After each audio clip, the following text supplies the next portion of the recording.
we're going to talk about the presuppositions of language and some of the patterns that really make a difference in how you interpret the information that you receive. So let's get started. Like I always do, I just wanted to give you a quick understanding of why we are here. So, have you noticed how people talk? Especially when you are in midst of a conversation, maybe a heated conversation or maybe an interesting conversation, right? And sometimes you might be able to even figure out what's being said, and there are sometimes you are not able to understand what's the meaning behind what is said. So there are some deep meanings behind some words. You're not able to understand them. Perhaps you put reasons for your struggles or limitations on them, right? Them could be people outside, people whom you believe are responsible for the results you are getting, right? Now, do you have they in your life, right? Specifically, they who don't communicate effectively, they who introduce changes without your consultation, or they who don't listen, they who expect you to know what's going on, they who keep you in the dark, or they who are responsible for all the problems in the world. Well, they are elusive. They are never in the same room as the people who are talking about them, right? Or if they are, they keep quiet. They are very often the one or two levels higher in your management structure at work. Um, Now, would you like to know what kind of language you can use to challenge your beliefs? Would you like to know how it can change our perception and hence our results? So let's get started. So we'll answer some of these questions today. And look, before we get into the details, I would like to recap on our NLP communication model. I'd like to bring you back to our early discussions. And the most important aspect of this model is that we delete, distort, and generalize. It's up here in the top here, right? Delete, distort, and generalize. We delete, distort, generalize our experiences based on our filters, and we create an internal representation. Right? Now the question arises: what are some things that we do delete, distort, or generalize? Here's an example. Now, if I were to ask you a question, how many F's are in the following phrase? Feature films are the result of years of scientific study combined with the experience of years. Let me say that again. Think about the answer in your mind. Feature films are the result of years of scientific study combined with the years of experience of years. Well, the right answer is 6. But if you think about the phrase, feature films are the result of years of scientific study combined with the experience of years, you may have interpreted it as 3 or 4 or maybe 5.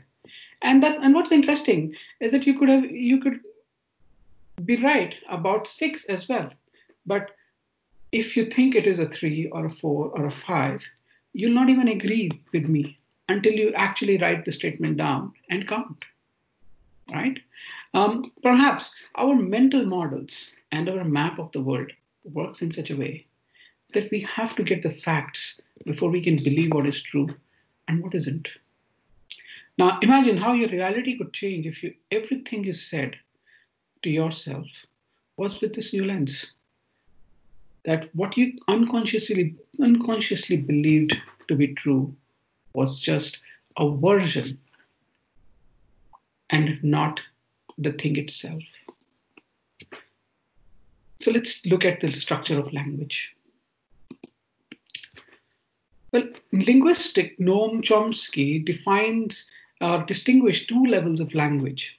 Language has got two levels. One is a surface structure, right? That's where everything we say, everything to ourselves or to other people, that's at the surface of the language, right? That's the structure. But there is a deep meaning to it, deep structure, and the underlying meaning of what we say, containing the information that is neither expressed or consciously known. Well, A number of things can happen between the deep structure and the surface structure of the language. The intention of the communication may be lost or changed in the process of converting one to the other. The more aligned we are between what we say and what we truly mean, right? The more congruent we are, the message that gets across is that more stronger, that more deep, right?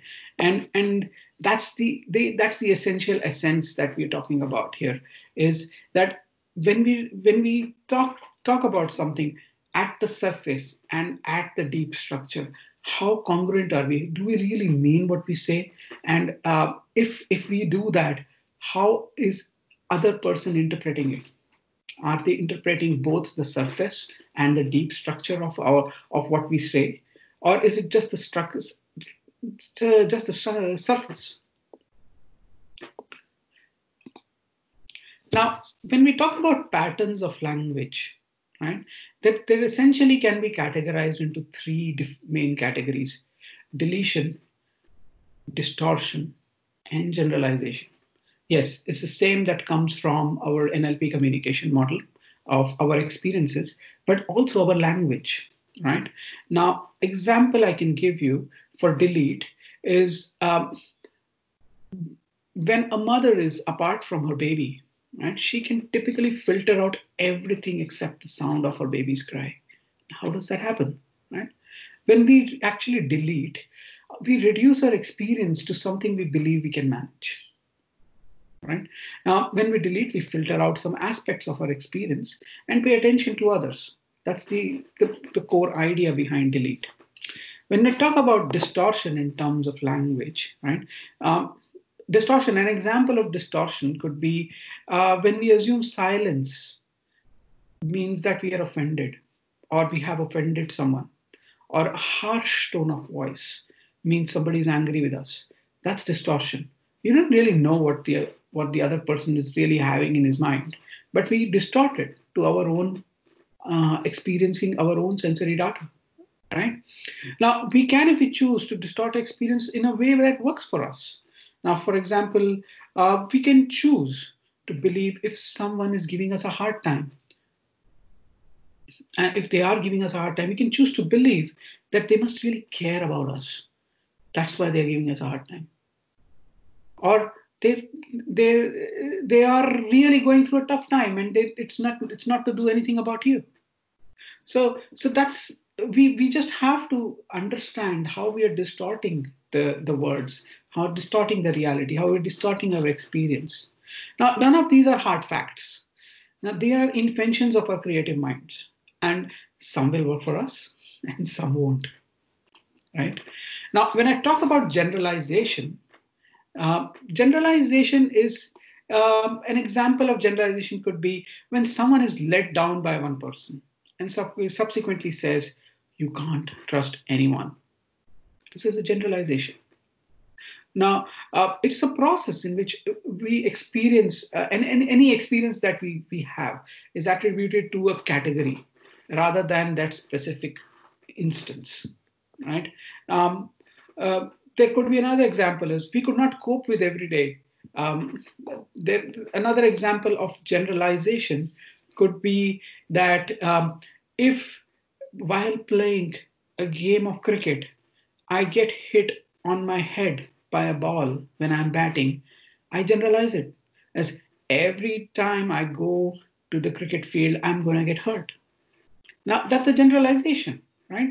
So it's basis of what we choose to believe about the world, right? It's good or bad. We just don't realize how unconsciously we are doing this, right? But we could not cope with everyday life if we didn't do use any of these delete, distort, or generalize patterns of language in some way or the other.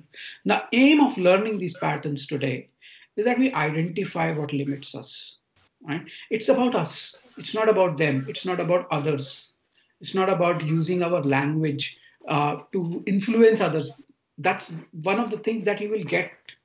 But what you need to understand is how you can use these language patterns to understand your own limitations, understand your own beliefs, understand your own thoughts, and replace them with something that supports us and helps us to get the results we want. That's the idea behind these using of these patterns. Now I'm going to talk about this in a lot more detail now, with various types of patterns within deletion, within distortion, and within generalization. So let's get started with them. The first one is abstractions. Now, there are certain definitions that we need to, if you are going to make a career in NLP, you need to understand the definitions of each of these. But in general, if you're really interested to know the concept, the definitions won't really matter, right? The idea is that you understand the concept they use, right? For example, an abstraction. An abstraction is a result of taking a verb and turning into an abstract noun. For example, so any sentence that you're abstracting, if you put a word like ongoing in front of it, it's probably an abstraction because you're making it broader, right? You're changing the context.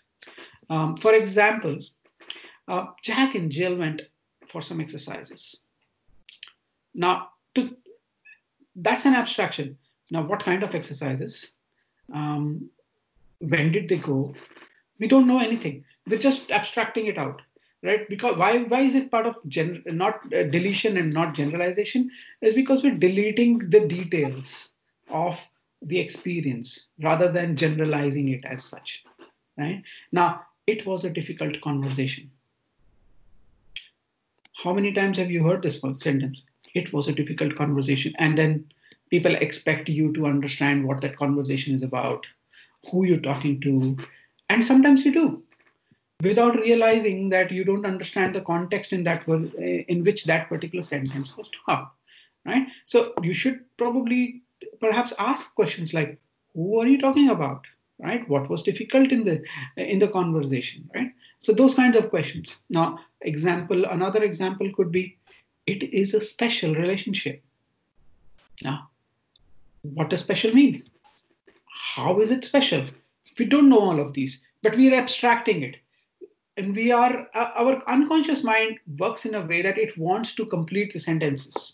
And I'm going to talk a little bit more about this when we talk about Milton model, where abstraction plays a very important part. But in general, here, when we talk about abstractions as a pattern of language, we are trying to understand the details. And when I say it is a special relationship, you can ask the question, special? How? What is that special relationship about, right? Is there any other special relationships you have in life? Those kinds of things. You can kind of get into more details. That's the idea behind this pattern. When we talk about vague actions and subjects, these are non-specific actions or subjects where detail of what is happening or who is being referred to has been omitted. Now, a simple thing is a sentence like, they went up the hill. That's it. And we're talking again about they. Remember in the first, initially I had talked about a lot of they, right, in the first slide. They went up the hill. Now, who went up the hill? Which hill did they go to? We don't know, right? But we're talking about vague actions or vague subjects here. A very common thing is when we give feedback to people, you need to improve your communication skills, or you need to improve your presentation skills. Okay, but what does presentation mean? In what way does Fred, for example, in this slide, right? How does, or in what way does Fred need to improve? We don't know the details. We just say, okay, you need to improve your presentation skills. That's it. Now, what does it mean? We don't know. Now we kind of create our own interpretations of presentation skills. So that's the thing we are talking about, is don't let your mind fill the details. Ask for the details. And maybe you've heard this in your work or other places. People don't let you make any decisions here. Now, that's fine. It's a vague, abstract, vague subject. What decisions? Which people? We don't know anything about it, but we just try and fill that vagueness by our own filters, right? So that's another deletion concept that's important. Another pattern of language is opinions based on as fact. An opinion is a fact is when a speaker expresses an opinion as if it were truth, but deleting the fact that is that it is an opinion. Just giving an example, it is advisable to have regular exercises. Maybe it is true, maybe not. But what's happening here is when somebody says it is advisable to have regular exercises. Okay, who advised you? What exercises? Right? We don't know. Right? We're deleting that fact of who said it and what's the opinion, what's the fact. We don't know. But it's disguised. Right? This is the right way. According to whom? Or it is bad to say that. Now, who said it is bad? We don't know anything about it. But what we're doing is in our day-to-day activity, day-to-day life, day-to-day routine, when we are listening to these kinds of sentences, we fill in the details, we fill in the blanks, and then misinterpret what's the message behind the information. This is all the thing that I talked about, right? The surface structure and uh, and the deep structure. Now, what we normally do is we only work with the surface structure, usually, and we create our deep structures in our own mind. That's the interpretation we want to reduce is with this pattern of language is when you have such vague actions or subjects, you need to fill in the details by asking more questions rather than interpreting it. Another concept of deletion is comparisons, right? A comparison uses better or worse or happier or more, but without a specific yardstick or measure. Just an example, Jack and Jill should be more careful. Careful in what way? How do we know that? Yeah, they're not called careful. We don't know anything. That they need to be more careful. Well, that's like you comparing it with somebody whom you don't know or you can't talk about. And what we do in general is we'll try and fill in the blanks, right? Similarly, you've got we need more sales, more than how? What? A better world, better than what? We will be the best company compared to whom? Don't know that. Coming to distortions, mind reading is one of the most common ones I've seen. Right? When mind reading, a speaker assumes or presumes what other person is thinking. Now, when that happens, without any hard evidence, now what that happens is it causes confusion and conflicts. Right? For example, somebody might say, "I know why Jack and Jill fell down the hill." He may not know the facts, but they'll just say, I know. Again, I know why you did that. Anything when you don't know the facts and you say, I know why you did that, is because you're mind reading it, right? You're trying to read or interpret what's on the other person's mind. Again, if a person is feeling down or not in the mood, you just go and say, you're upset. How do you know? We don't know that, but we just mind read it. So we're distorting the reality that is in front of us. That's why it's part of distortion. Value judgments. Now, value judgment is made when no evidence is present to support it. Now, this is also very common. It's, Jack and Jill were careless. How do you know? On what basis did you say that? Or sometimes we talk to ourselves. I am a slow learner. How do you know that? Right? What basis do you say? Hey, maybe there's another person who's even slower than you. Then you're probably faster than the other person, right? So you're not a slow learner. But the thing is, people just create these distortions of value judgments and they live with it, right? Again, somebody might say your work is substandard. That's it.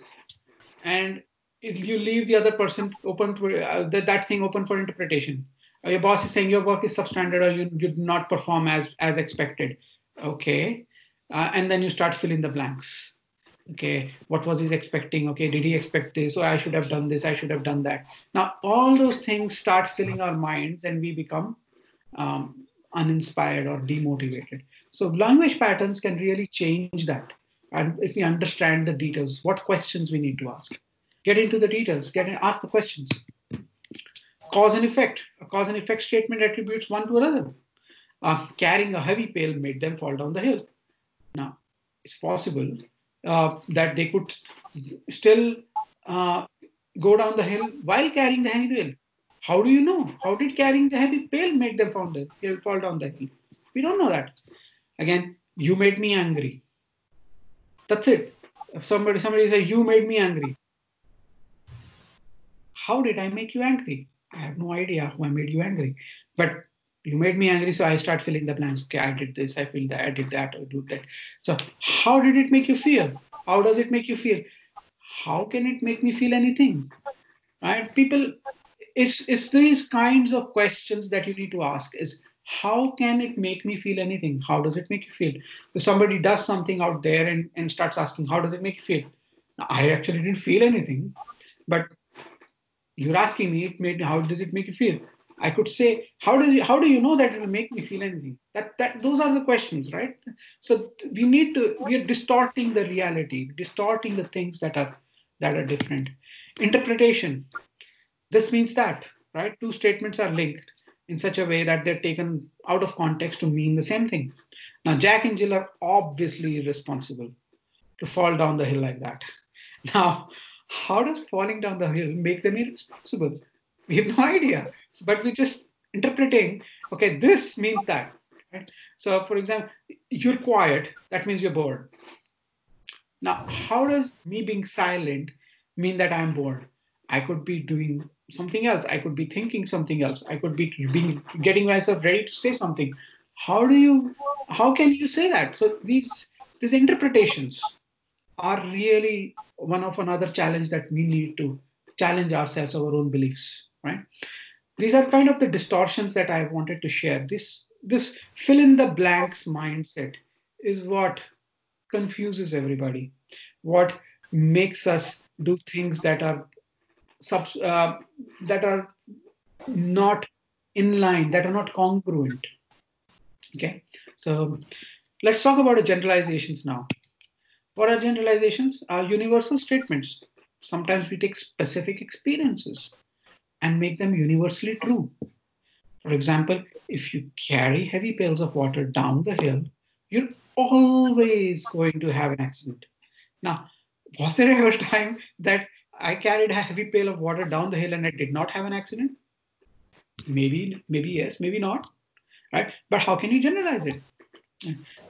I've heard people say, I always catch colds in wintertime. Always?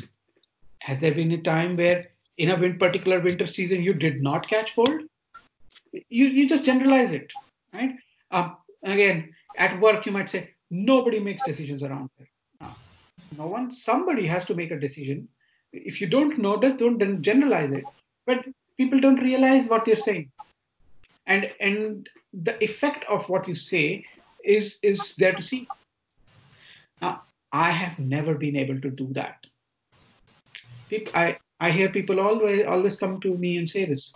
I've never been able to do that. I've not been able to do that. I've never been able to do that. Now, maybe if you don't generalize it, you could probably figure out, okay, was there ever a time when you could? Maybe you did not, but could you do it? So there are ways to reframe the question, reframe the messages, right? Drivers of statement of need. Um, for example, you have to go up the hill to get a pail of water. Okay, what happened if you didn't? Well, can we find a pail of water down here? Maybe, maybe not. But we don't realize that. Right? These have to, must, should. These are some keywords that you can actually remember. Right? Now I have to finish this. Now what would happen if you didn't? Right? Who do you want? What else would you want to do if you have to finish this? What do you really want? Or I must tidy my desk. Now, who said that? Or I should visit my parents. According to whom?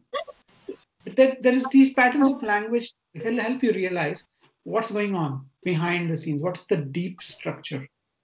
Right? Now, limiters and stoppers. These are expressions that imply that there is no possibility. Right? Examples. I can't do that.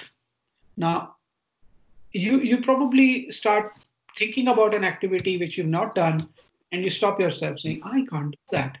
Now, without realizing the details, like what stops you? What would happen if you did? What wouldn't happen if you did? So those kinds of questions will actually remove that limited thinking, right? But you generalize it.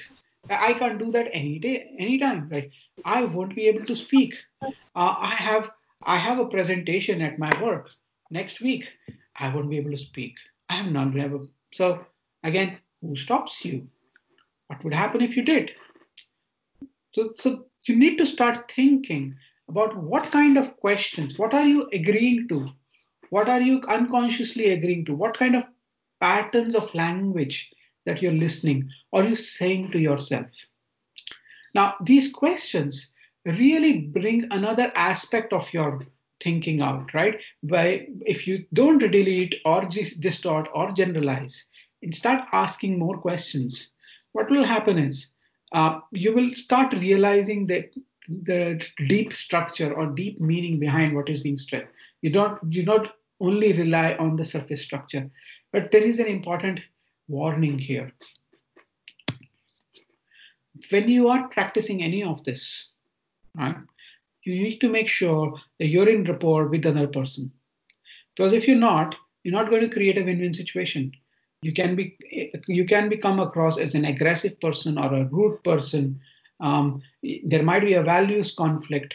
There will You will actually have more problems. Your ecology will fail, right? So be very careful, be very mindful when you practice these, right? That's why I say any technique that you learn in NLP, you need to be very mindful because you can actually use a nail with a hammer to hit the nail on a person's head or put the nail on the wall. Now the hammer is not responsible, right? You are. So ecology is very important. You to make sure. Now, if you are actually going to do this, always ask for permission because that way the other person is ready, right? Now, the goal to aim for is to be such an attractive example to others that they want some of what you have, right? They want. So be that example when you're using any of these. How do we start using this information? It's very important. Now, like I said that in the beginning, um, uh, we are influenced by what we hear, not only what others say to us, but especially that we say to us. So you need to manage your internal dialogue. Really, really manage your internal dialogue. The language that you use may be what you say openly to others, right? And you challenge your internal dialogue. And so you're doing so change your feelings and your experience. Uh, a very simple thing that you could do is create a goal or an outcome that you want. For example, learn a new language, take a holiday if you want it, change jobs, right? Now, list down what are the things that are stopping you from achieving that goal. List down your limitations. Now, when you've listed that down, challenge your own thinking. Look at what you've written. Look at the patterns that you've learned today and challenge those with some of the questions that you're learning, right? You will be surprised to see how that changes your mindset, how that changes your interpretation, right? Get into the details. You take actions and get results. At the end, I would only like to say is every master was once a student. Everyone is learning, and language is the only way to do it.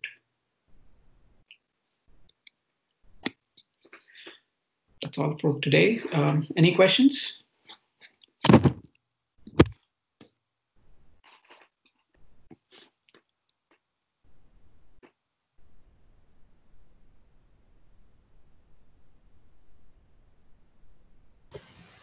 Thanks, it was really good. Thank you. I have a question here. Yep. Hello. Yes, I can hear you. Can you hear me? Yes, I can. So, in aim you mentioned that language is the only way to learn. However, is that a general statement or because there are other ways to learn? So why was that statement made? I mean, if you could just explain that. So, like I said, language is about linguistics. It's about our spoken language, your verbal language, your NLP communication model is also a kind of language. That the language was generalized there, right? So it's Okay. that's what it meant. Oh, Did I answer your question? yeah, I have an additional question. Sure. When you're talking about this deletion, distortion, generalization, like whenever it is applicable for us, like our own interpretation, maybe we can change the way we are communicating and try to understand what is deleted or distorted or generalized. So whenever some other person, like an authority, like say my boss is doing all that, so like I may not have the the right ability to question him to understand what exactly he is distorting, deleting, or generalizing. So in Yes. that case, I mean, how do we work with that kind of a situation? See, I have talked about this. It's very important to build rapport. So if you have a good rapport with your leaders at work, then they would understand the reason why you're asking a question. So building rapport is the number one thing. So if you can build a rapport with with your leaders, then ask for permission. You can say, "Can I ask a question?" And if they say yes, then they're open to receiving the questions that you're asking. So ask for permission, and then you can ask these questions. You should be able to do it. If there is, and remember ecology check, I've talked about ecology before, is ecology is the win-win mindset that you have with yourself, with others, with the society, and with the planet. So as long as you have um, society or organizations, as long as what you're asking is in a win-win for yourself, your team, your organization, then that question would be ecological to ask. And if you have any details, I can only give a generalized answer for you in this forum. But if you want more details, we can chat separately. I can help you there. Okay, okay. What I meant to say was like a boss was just an example. You may be Sure. in situations like like wherein you may not be in a situation wherein you can build rapport. So I was thinking about such a situation. That's all. That's, Yeah. So rapport is very important. So there are multiple ways to build rapport. I have shared that in the earlier sessions. But one of the easiest ways to start asking these questions is ask for permission. So yeah. if you ask for permission, that itself is a way to build rapport because you are giving the control to them to decide if they want to answer or not. That itself becomes one of the important ways to build rapport. Yeah, that's nice. Yeah, thanks a lot. Sure. Did I answer your question? Yes, yes. Okay. Thank you. Are there any other questions today?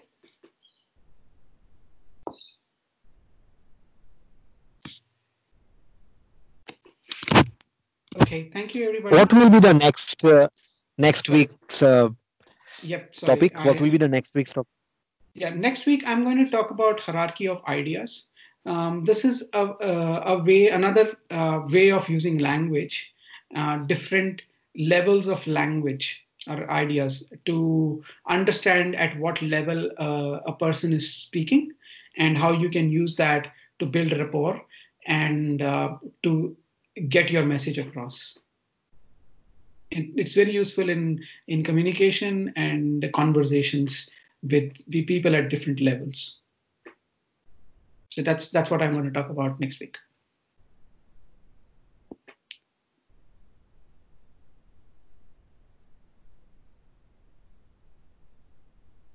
Okay, that's all for today. Thank you, everyone.